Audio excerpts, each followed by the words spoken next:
जो भी किया वो हमें करना नहीं है, केवल सुनना है।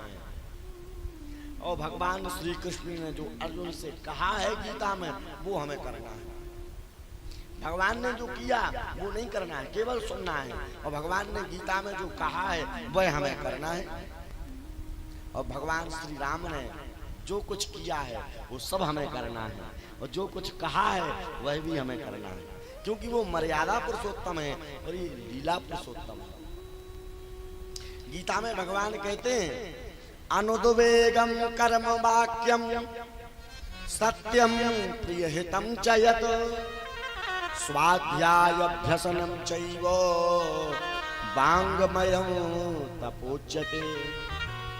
हर एक मनुष्य को कर्मशील होना चाहिए। अनुद्वेगम कर्म वाक्यम, हर एक मनुष्य को कर्म करने वाला होना चाहिए। जो मनुष्य कर्महीन होता है तो कर्महीन नर पावत नाही, उसको कुछ नहीं मिलता है। हर एक व्यक्ति को कर्म करना, कैसा कर्म करना चाहिए? हर क्षण हर समय उसके अंदर भगवान के प्रति प्रेम हो। अब कई लोग होते हैं अगर वो एक काम करते हैं तो उसी का गाना गाते रहते हैं। कर्म करके उसका बखान नहीं करना है, केवल कर्म कर दिया और भूल जाओ। कर्मण्येवाधिकार रस्तु मा फलेषु कदाचन। आपका और हमारा अधिकार केवल कर्म करने का है, फल देने का काम उनका है। हमारा फल की कामना नहीं करना है, केवल कर्म करना है। और सुनो, अनुद्वेगम कर्म वाक्यम सत्यम। कई लोग कहते हैं कि हम तो भैया जो बोलते हैं सो सत्य बोलते हैं, मुंह फट बोलते हैं, चाहे लोगों को बुरा लगे सो लग जाए। संसार के सबसे बड़े मूर्ख हैं। कैसा सत्य बोलना चाहिए? गीता में भगवान अर्जुन से कह रहे सत्यम प्रिय हितम चाहिए। ऐसा सत्य बोलो कि लोगों को प्रिय लगे और लोगों का हित हो, ऐसा सत्य बोलो। तुम्हारी वाणी से अगर किसी का मन दुखी हो जाए, ऐसी क्या काम की वाणी है? अच्छा सत्य बोलो। और स्वाध्याय, कितनी बढ़िया बात कह रहे भगवान अर्जुन। स्वाध्याय अभ्यसनम चैव, हर एक मनुष्य को स्वाध्याय करना चाहिए। चाहे आप कितने ही बूढ़े हो जाओ, लेकिन पढ़ना मत छोड़ो। जब तक विद्यार्थी हो स्कूल की पढ़ाई करो, उसके बाद फिर शास्त्रों की पढ़ाई करो। भगवान रामचरितमानस में अरण्य कांड में कह रहे हैं तुलसीदास जी कि शास्त्र सो चिंतन पुनि पुनि देखिए। क्या कह रहे हैं? शास्त्र सुचिंतन पुनि पुनि देखिए। अपने शास्त्रों का चिंतन, अपने शास्त्रों का अध्ययन जरूर करना चाहिए। आज हम लोग मूर्ख क्यों बनते हैं? आज हम और आप बेवकूफ क्यों बनते हैं? क्यों? क्योंकि हमने केवल सुनने पे विश्वास रखा, पढ़ने में विश्वास नहीं रखा। हम आपसे कह देंगे कि यहाँ पत्थर में भगवान है, सो आप लोग उस पत्थर को ही पता नहीं क्या कर दोगे, करोड़ों का मंदिर बनवा दोगे।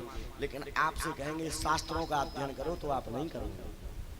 और कुछ धर्म के ठेकेदार ऐसे हैं कि शास्त्रों की व्याख्या गलत सलत कर देते हैं और लोग वैसा ही करने लग जाते हैं। भेड़ चाल में सारी दुनिया चल रही है, जिसने जो कह दिया सो करने लगे। नहीं, शास्त्रों का अध्ययन करेंगे। जब तक जिंदा हो, जब तक रोज शास्त्रों को पढ़ो, स्वाध्याय करो। स्वाध्याय अभ्यसनम चैव, स्वाध्याय का अभ्यसन होना चाहिए। वाङ्मयं तपोच्यते, अपने शरीर को भगवान के वाङ्मय के श्री विग्रह से जोड़ दो। अपने शरीर का ध्यान रखो, आपका शरीर बीमार नहीं पड़ जाए, आपके शरीर में रोग नहीं लग जाए, आपके शरीर में कोई कमी ना आ जाए। क्यों? क्योंकि पहला सुख निरोगी काया। जब आपका शरीर स्वस्थ होगा तभी तो आप कोई दूसरा कार्य करोगे। आपको किसी प्रकार का रोग ना हो, रोज बढ़िया टहलो, बढ़िया भोजन करो, बढ़िया लोगों का संग करो, बढ़िया मन में विचार रखो, तो आप स्वस्थ रहोगे। ऐसा भगवान गीता में कह रहे हैं। इसलिए भगवान ने जो किया वो नहीं करना, वो केवल सुनना है।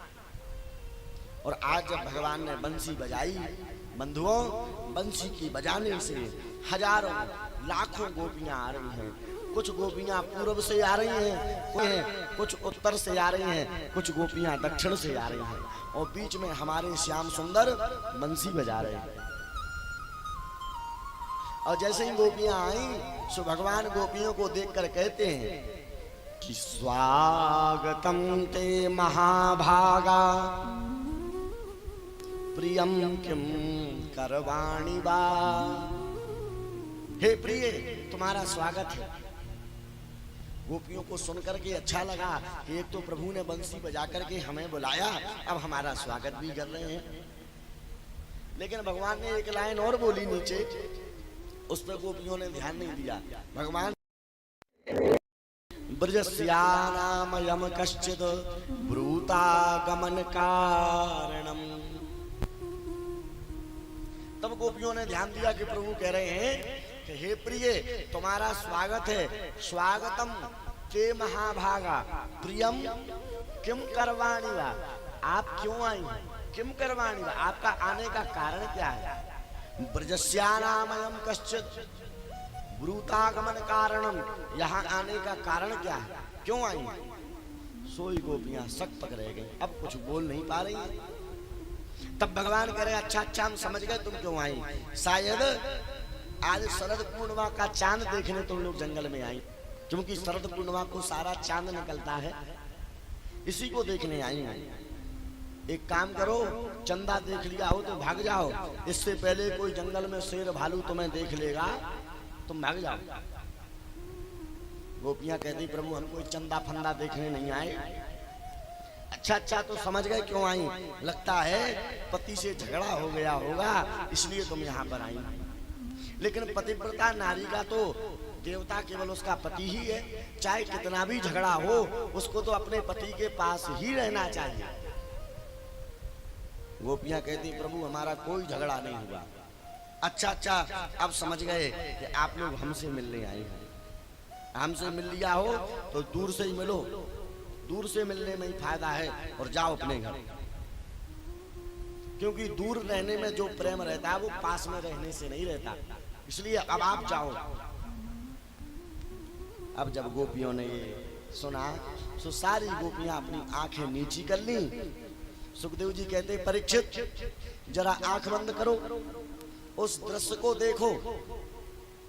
वृंदावन में चारों तरफ तुलसी का वन है, जगह जगह केवल तुलसी ही तुलसी लगी है, और उस तुलसी के वन में हमारे श्याम सुंदर बंसी बजा रहे हैं।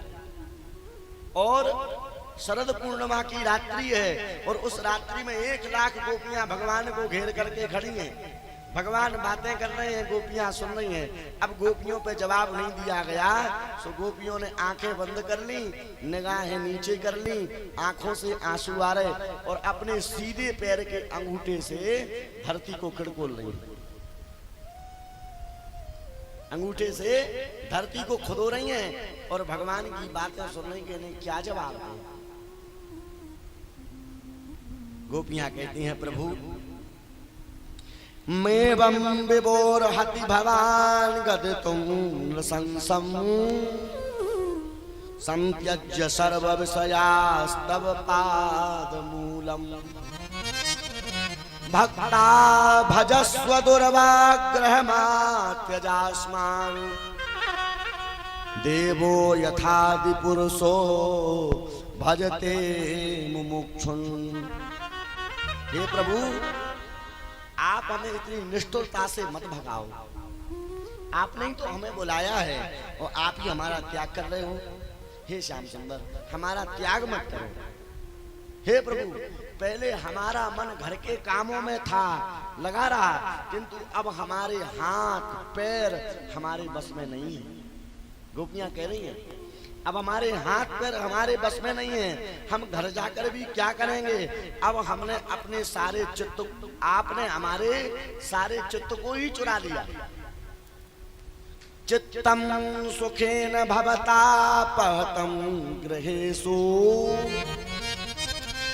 यन्निर्विशत्य करवापि गृहात् कृत्ये। हे प्रभु आपने हमारे चित्त को चुरा लिया, अब हम घर जाकर के क्या करेंगे। भगवान कहते हैं कि शास्त्रों में वर्णन है देवियों कि पतिव्रता नारी को अपने पति को छोड़ करके कहीं नहीं जाना चाहिए। और तुम कैसी पतिव्रता हो कि रात्रि में और अपने पति को छोड़ करके जंगल में आ गए। तो भगवान कहते